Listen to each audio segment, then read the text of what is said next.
So I'm just going to talk about Swamiji's Western philosophy. Ajay has already explained many things about Swamiji's life.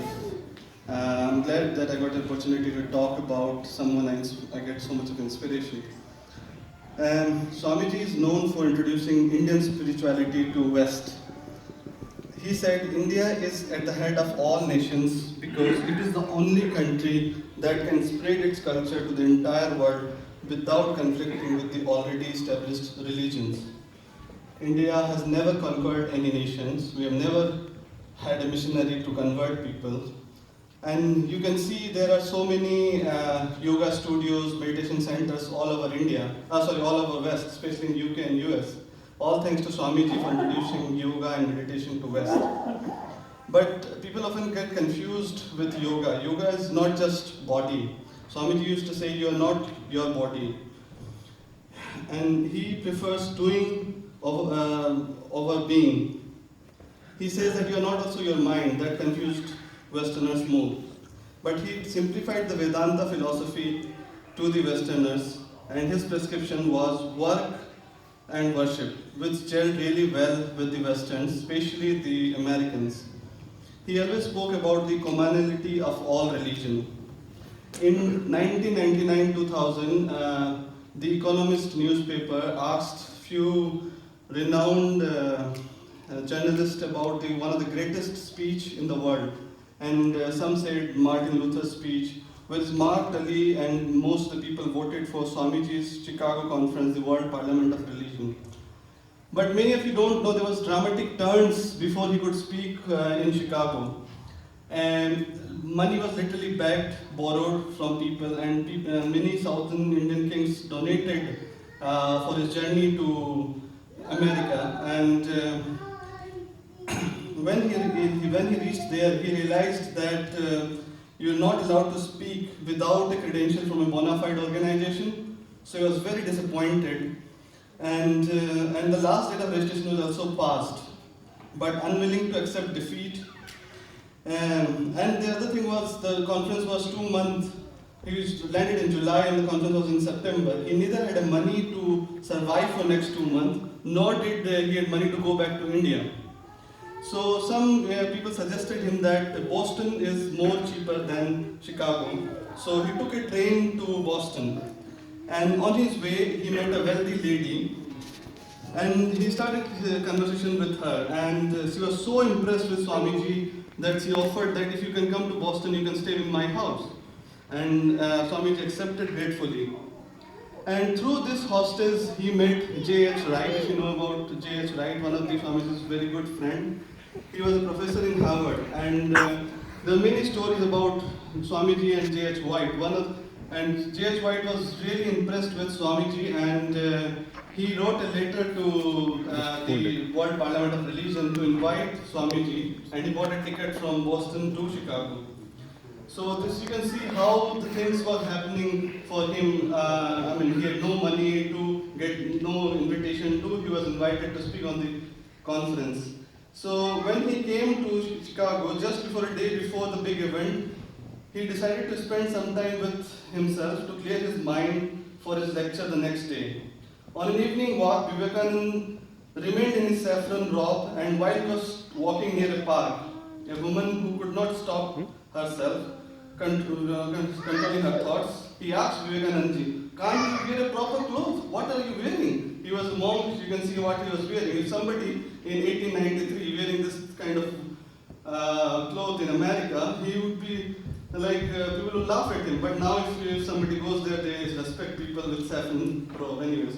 So Vivekanand smiled and politely said, "In your culture, a tailor makes a gentleman, but in our culture, a character makes a gentleman." So even in Chicago, he struggled a lot because he lost the address and he don't know how to go to the conference. So he was asking everybody, and everyone was showing him, and but he never gave up. And something miracle happened. He was just sitting tired just outside the World Parliament of Religion, and there a lady came out. He said, Miss George Hell. She said, "Are you one of the delegates to speak here?" He said, "Yes." And you know what happened after that, as Ajay has already explained, like he started with Brothers and Sisters of America. And so he always wanted to, we can speak only on one thing, that what he believed is the core value of Hinduism. I am proud to belong to a religion which has taught world both tolerance and universal acceptance. We believe not only in universal tolerance, but we accept all religion as true. I am proud to belong to a nation which has sheltered the persecuted and refugees to all nations and the nations of the earth. Swami talked about India like when Jews were persecuted, or so India was the first country to shelter all the persecuted. Swamiji was in fact one of the most influential spiritual leaders. And if you know, recently Harvard has dignified the different dimensions of intelligence. So, so they have, so they say the first level of intelligence is IQ. Like if you have an IQ, any intelligence, like you know IT, you are a CA or any intelligence, that will land you in a job. That's the basic intelligence. We said that you don't have an IQ. So IQ is the most basic first level of intelligence. Then Howard says that the next level of intelligence is emotional intelligence, where you can perceive others' emotions. Like great leaders, like we have many great leaders, Mahatma Gandhi or even Modi, so who can perceive people's and can lead people. So second level of intelligence is emotional intelligence. Then comes self intelligence, like moral intelligence. Like there are many people who had a very high IQ and EQ but very low moral intelligence, like Hitler. He had a big following, but what he was doing. So it's just not that you just need an IQ and EQ, you also need a moral intelligence. What you're doing is right or wrong. You should know that. And then comes the environmental intelligence, wherein like taking out garbage from your house and throwing at your neighbor's house. You're not considering whole Mother Earth. So there are different levels of intelligence, which Swamiji talked about, but I'm trying to say that this was said 120 years ago, and now Howard is saying it now that there's different levels of intelligence. And the topmost level of intelligence, Howard says, is spiritual intelligence. Swamiji always talked about prana and akasha, which is like even Nikola Tesla, one of the greatest scientists and inventor, he also always used to, he was very inspired by Hinduism. He always used to say about prana, which is any energy, and matter. When prana and matter combines, it becomes life, be it an animal, us. So soul never dies in all those concepts. So I just wanted to conclude here.